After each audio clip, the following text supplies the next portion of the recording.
So we have a question here. Why are Muslim women perceived as oppressed?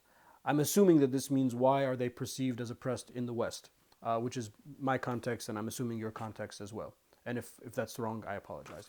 And I think a lot of that has to do with the hijab, women dress. And in the West, even though we're taught shouldn't judge a book by its cover, we actually do judge a lot of books, most books by its cover, by their covers. And I think because the Muslim woman is covered, and that's so not the way the West is, people don't understand that. And then that's fine, and that's a point we can, engage and educate and things like that. But I think the assumption is that they are forced to dress like that.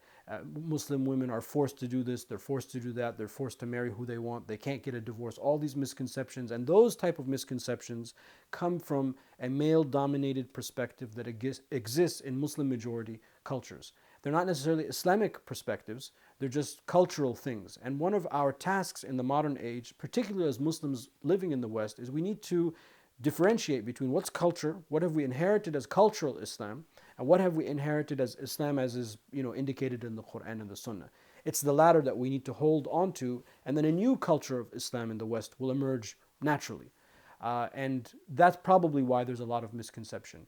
And what we can do, I mean, if you come to my house, you'll see that the women in my house are not oppressed. That maybe a lot of people share the same type of sentiment. So I think a lot of that has to also do with people don't know. They don't know Muslims because sometimes we're closed off. So this is an opportunity for us to share our homes and share our lives and make friends and get out there and educate one another. Wallahu a'lam.